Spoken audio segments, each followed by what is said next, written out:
First year new math unit number 4 exercise 4.3 हम कर रहे थे क्वेश्चन नंबर 1 और फर्स्ट 2 पार्ट हमने इसके सॉल्व कर लिए थे। आज हम स्टार्ट करेंगे पार्ट नंबर 3।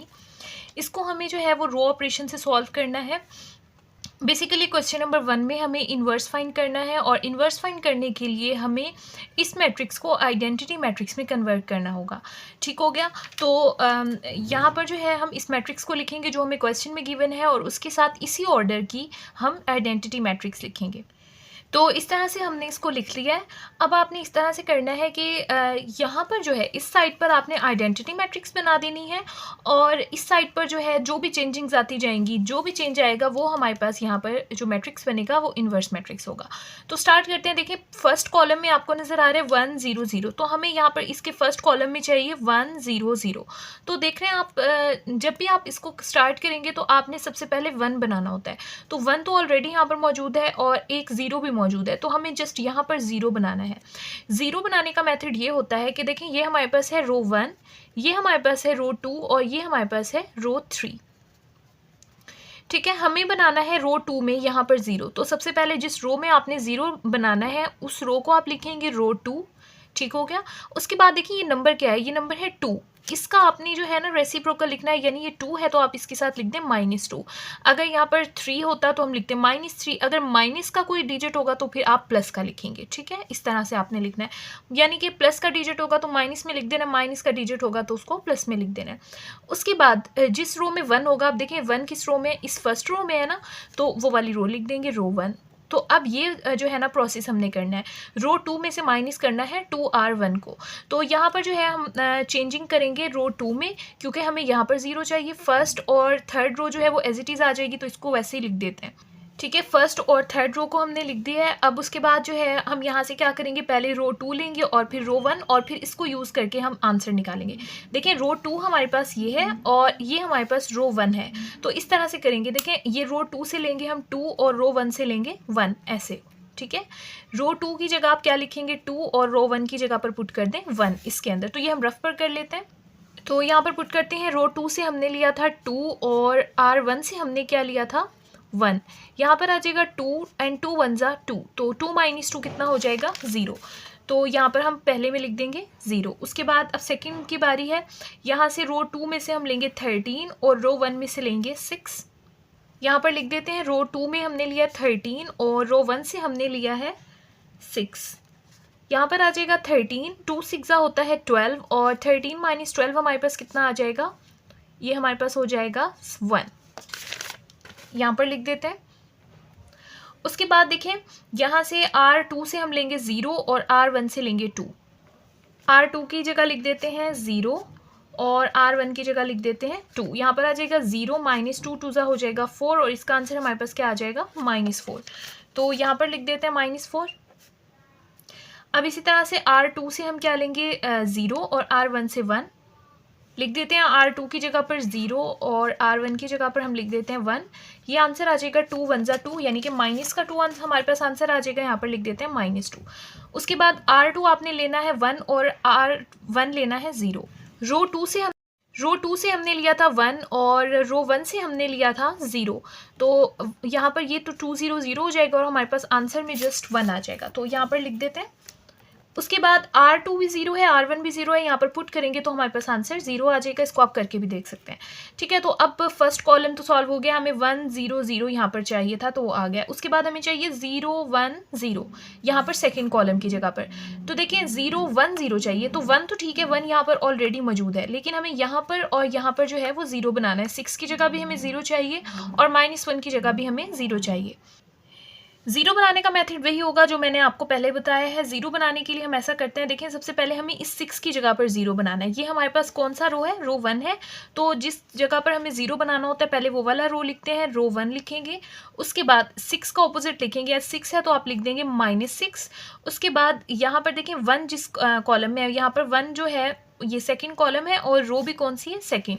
तो हमने रो देखनी होती है वैसे तो, क्योंकि हम रो ऑपरेशन कर रहे हैं। तो सेकंड रो में हमारे पास यहाँ पर 1 है, तो हम यहाँ पर लिख देंगे रो 2।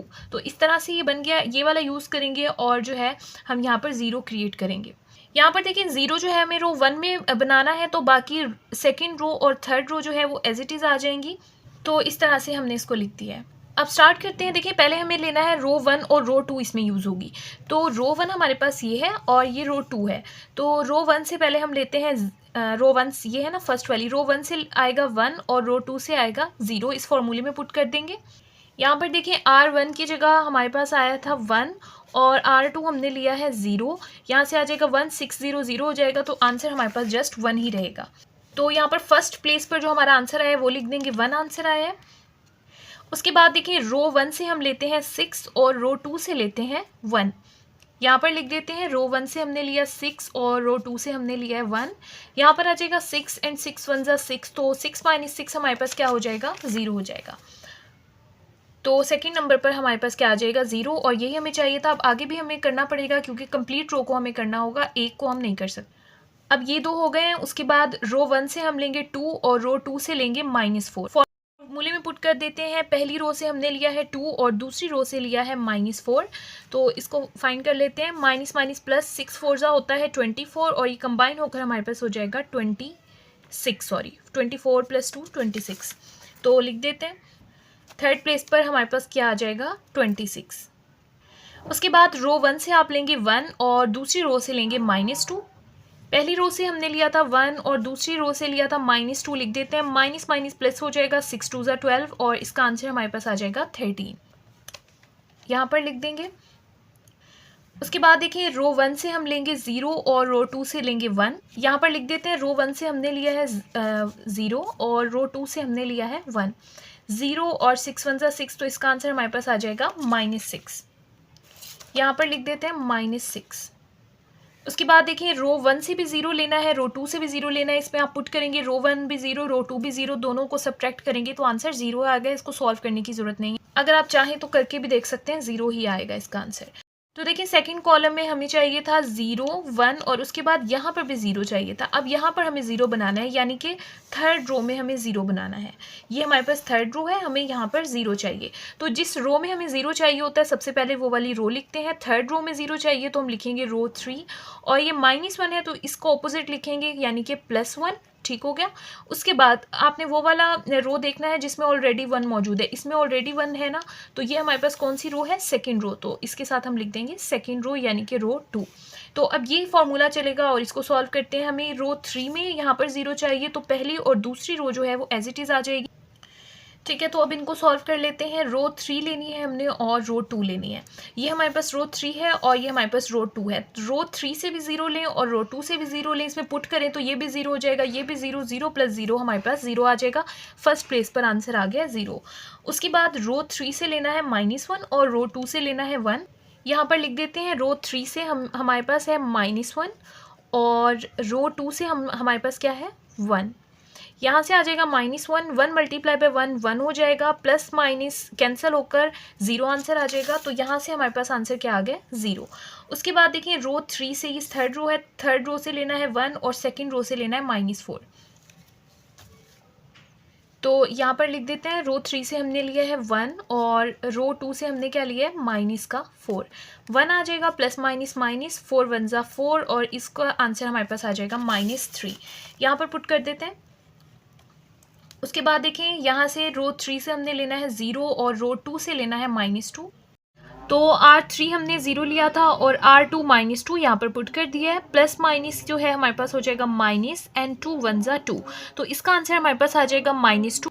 तो यहाँ पर आपने -2 लिख देना है। उसके बाद देखें रो 3 से 0 लेना है और रो 1 से 1 लेना है। यहाँ पर पुट कर देते हैं। रो 3 से हमने लिया है 0 और सेकंड रो से हमने लिया है 1 1 × 1, इसका आंसर हमारे पास 1 आ जाएगा। तो यहाँ पर लिख देते हैं 1। उसके बाद रो 3 के लिए 1 लेना है और सेकंड रो से हमने क्या लेना है, 0। ये हमारे पास सेकंड रो है। यहाँ पर लिख देते हैं रो 3 हमारे पास क्या है, 1 और सेकंड रो से हमारे पास आया था 0। 1 × 0 0 हो जाएगा, 1 + 0 यहाँ से हमारे पास आंसर आ जाएगा 1। यहाँ पर लिख देते हैं। अब देखिए दो कॉलम्स बिल्कुल एग्जैक्ट हो गए, यानी आइडेंटिटी मैट्रिक्स जिस तरह से हम चाहते थे उस तरह से बन रहा है। अब जस्ट ये हमारे पास लास्ट वाला कॉलम रह गया है। हमें 1 देखिए यहाँ पर चाहिए होता है 0 0 और यहाँ पर चाहिए होता है 1। तो सबसे पहले हमें 1 बनाना होता है, यानी कि यहाँ पर हम 1 बना लेते हैं। ठीक है, तो 1 बनाने के लिए ये हमारे पास थर्ड रो है, इसमें हमें 1 चाहिए। जहाँ पर भी आपको 1 बनाना होगा उसके लिए आप ऐसा करेंगे कि जिस रो में आपने 1 बनाना है आप वो रो लिखेंगे। ये हमारे पास थर्ड रो है, मैंने थर्ड रो लिखा। उसके बाद हम इस डिजिट की जगह 1 बनाना चाहते हैं, तो जिस डिजिट की जगह आप 1 बनाना चाहते हैं उसको आप डिवाइड करके लिख दें -3। ठीक है, अब आपने इस पूरी रो को -3 से डिवाइड करना है। बाकी पहली दो रोज जो हैं वो एज इट इज़ आ जाएंगी। तो इसको -3 से डिवाइड करते हैं। 0 को आप -3 से डिवाइड करेंगे तो 0 ही हो जाएगा। 0 को दोबारा -3 से डिवाइड करेंगे तो 0 हो जाएगा। -3 को -3 से डिवाइड करेंगे तो हमारे पास दोनों कैंसिल होकर 1 बना देंगे। उसके बाद -2 को आप -3 से डिवाइड करेंगे, माइनस से माइनस कैंसिल, यहाँ पर हमारे पास आंसर आ जाएगा 2/3। 1 को आप -3 से डिवाइड करेंगे हो जाएगा 1/-3। 1 को -3 से डिवाइड करेंगे हो जाएगा 1/-3। तो अब यहाँ पर 1 बन गया। बाकी अब यहाँ पर और यहाँ पर हमें 0 बनाना है। सबसे पहले फर्स्ट रो में हम 0 बनाते हैं, यानी कि यहाँ पर 26 की जगह हम 0 बनाते हैं। सबसे पहले आप क्या लिखेंगे, जिस रो में हमें 0 बनाना होता है वो वाली रो लिखेंगे, यानी कि रो 1। उसके बाद ये 26 है, इसका आप ऑपोजिट लिखेंगे। ये प्लस का 26 है तो आपने लिख देना माइनस का 26। उसके बाद जिस रो में हमारे पास 1 होता है, देखिए यहाँ पर 1 है ना, तो आप ये वाला रो लिखेंगे। ये कौन सी रो है हमारे पास, तीसरी रो है, तो आप लिख देंगे रो 3। अब ये हमारे पास समझे फॉर्मूला बन गया। इसको यूज़ करेंगे और हम यहाँ पर 0 क्रिएट करेंगे। तो हम रो 1 में 0 क्रिएट करना चाह रहे हैं, तो रो 1 में चेंजिंग आएगी, बाकी दो रोज एज इट इज़ आ जाएंगी। तो बाकी दो रोज मैंने एज इट इज़ लिख दी हैं। अब फर्स्ट रो को देखते हैं। यहाँ पर हमें रो 1 चाहिए और रो 3 चाहिए। देखें ये रो 1 है और ये रो 3 है। रो 1 से हम लेते हैं 1 और रो 3 से लेते हैं 0 और इसमें पुट करते हैं। यहाँ पर लिख देते हैं फर्स्ट रो में से हमने लिया है 1 और थर्ड रो में से हमने लिया है 0, तो यहाँ पर पुट कर दिया। 126 को 0 से मल्टीप्लाई करेंगे तो ये 0 हो जाएगा और हमारे पास आंसर क्या आ जाएगा 1। तो यहाँ पर लिख देते हैं 1। उसके बाद देखिए फर्स्ट रो से भी हम 0 लेते हैं और थर्ड रो से भी 0 लेते हैं। यहाँ पर आप पुट करेंगे फर्स्ट रो की जगह भी 0 और थर्ड रो की भी जगह 0, तो ये कम्प्लीटली क्या हो जाएगा 0 - 0 0 हो जाएगा। तो यहाँ पर हमने 0 लिख दिया है। उसके बाद रो 1 से आपने लेना है 26 और रो 3 से हमने लेना है 1। तो यहाँ पर लिख देते हैं रो 1 से हमने क्या लिया था 26 और रो 3 से हमने लिया था 1। यहाँ पर आ जाएगा 26 - 26 1 ज़ा 26 हो जाएगा और हमारे पास आंसर क्या आ जाएगा 0। तो यहाँ पर हमारे पास क्या आ गया 0। यहाँ से देखें अब जो है हमें रो 1 से लेना है 13 और रो 3 से लेना है 2/3। तो यहाँ से लिख देते हैं 13 और यहाँ से हमने लिया है 2/3। तो इनको सॉल्व करते हैं। यहाँ से आ जाएगा 13 - 26 को आप 2 से मल्टीप्लाई करेंगे, हमारे पास आंसर आ जाएगा 52 और ओवर में पहले से हमारे पास मौजूद है 3। डिनोमिनेटर में यहाँ पर कोई वैल्यू नहीं है तो 1 ऑलरेडी होता है। अब इनका एलसीएम लेते हैं। 3 और 1 का एलसीएम लेंगे, हमारे पास 3 आ जाएगा। 3 को 1 से डिवाइड करें 3 आंसर आएगा। 3 को 13 से मल्टीप्लाई करें तो हमारे पास आ जाएगा 39। माइनस 3 को 3 से डिवाइड करें तो कैंसिल हो जाएगा, हमारे पास आंसर आएगा 1 और 1 को 52 से मल्टीप्लाई करें तो हमारे पास 52 आ जाता है। अब एक वैल्यू प्लस की है एक माइनस की है, दोनों को सब्ट्रैक्ट करते हैं। 52 में से 39 को माइनस करें तो यहाँ से हमारे पास आंसर आ जाएगा 13/3, लेकिन बड़ी वैल्यू के साथ माइनस है तो माइनस का 13 आएगा। तो यहाँ पर लिख देते हैं हमारे पास आंसर आ गया -13/3। ठीक हो गया। उसके बाद रो 1 से लेते हैं -6 और रो 3 से लेते हैं -1/3। यहाँ पर लिख देते हैं -6 और रो थर्ड रो से हमने लिया था -1/3, तो वो लिख देते हैं। यहाँ पर हमारे पास आ जाएगा -6 माइनस प्लस और 26/3। यहाँ से डिनोमिनेटर में कोई वैल्यू नहीं है तो 1 यहाँ पर मौजूद होगा। 3 और 1 का एलसीएम लेंगे 3 आ जाएगा। 3 को 1 से डिवाइड करें तो 3 आता है। 3 को 6 से मल्टीप्लाई करें 3 6 ज़ा 18। 3 को 3 से डिवाइड करें 1 आता है। 1 को 26 से मल्टीप्लाई करें तो 26 आ जाएगा। 26 में से 18 को माइनस करें तो हमारे पास आंसर आ जाएगा प्लस का 8/3। यहाँ पर लिख देते हैं 8/3। उसके बाद रो 1 से हमने लेना है 0 और थर्ड रो से लेना है -1/3। रो 1 की जगह आ जाएगा 0 और यहाँ से आ जाएगा रो 3 की जगह आ जाएगा -1/3। तो ये माइनस माइनस प्लस हो जाएगा, यहाँ से आ जाएगा 26/3। तो यहाँ पर लिख देते हैं जो हमारे पास आंसर आया है 26/3। तो इस तरह से यहाँ पर भी 0 आ गए, यहाँ पर 1 आ गया। अब जस्ट हमें यहाँ पर 0 बनाना है। तो 0 बनाने का जैसे मैंने आपको मेथड बताया था, सेकंड रो में हमें 0 चाहिए तो सबसे पहले लिखेंगे रो 2। उसके बाद यहाँ पर हमें 0 बनाना है -4 की जगह पर, तो -4 को ऑपोजिट लिखें यानी कि +4 लिख देते हैं। उसके बाद देखें जिस रो में 1 है, 1 जो है थर्ड रो में, तो यहाँ से आप लिख देंगे रो 3। ठीक है, अब ये हम इसको यूज़ करेंगे और यहाँ पर जो है हमें 0 क्रिएट करना है। यहाँ से देखिए हमें रो 2 में चेंजिंग करनी है, यानी कि रो 2 में हमें 0 चाहिए। फर्स्ट और third row as it is आ जाएंगी। यहाँ से हम यूज़ करेंगे सेकंड रो और थर्ड रो। तो देखें ये हमारे पास सेकंड रो है और ये थर्ड रो है। सेकंड रो से भी 0 लें, थर्ड रो से भी 0 लें, तो दोनों में 0 पुट करेंगे तो 0 हो जाएगा। तो यहाँ पर फर्स्ट प्लेस पर तो 0 आ जाएगा। उसके बाद सेकंड रो से आपने 1 लेना है और थर्ड रो से 0 लेना है और इसमें पुट कर। यहाँ से देखिए रोज़ 2 से हमने लिया है 1 और रो 3 से हमने लिया है 0। तो यहाँ पे 4 0 0 हो जाएगा। हमारे पास आंसर जस्ट यहाँ पर क्या आ जाएगा, 1 आ जाएगा। उसके बाद आपने रो 2 से लेना है -4 और रो 3 से लेना है 1। यहाँ पर पुट करते हैं, रो 2 से हमने लिया है -4 और रो 3 से हमने लिया है 1। -4 4 1 हमारे पास 4 आ जाएगा और कैंसिल होकर हमारे पास आंसर आ जाएगा 0।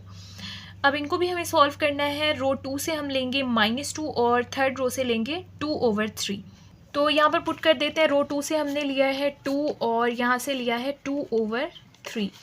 यहाँ से आ जाएगा 2, 4 2 हो जाएगा 8 और ओवर में आ जाएगा 3। यहाँ पर हम खुद से 1 लिख सकते हैं। 3 और 1 का आप एलसीएम लेंगे तो हमारे पास आंसर आ जाएगा 3। 3 को 1 से डिवाइड करें 3 आंसर आता है। 3 2 6। 3 को 3 से डिवाइड करें 1। 1 को 8 से मल्टीप्लाई करें 8 1 8। 6 को प्लस कर दें 8 के साथ तो हमारे पास आंसर आ जाएगा 14/3। तो ये हमारे पास आंसर आ गया 14/3। उसके बाद रो 2 से लेना है 1 और रो 3 से लेना है -1/3। यहाँ पर पुट कर देते हैं, रो 2 की जगह 1 और रो 3 से हमने लेना है -1/3।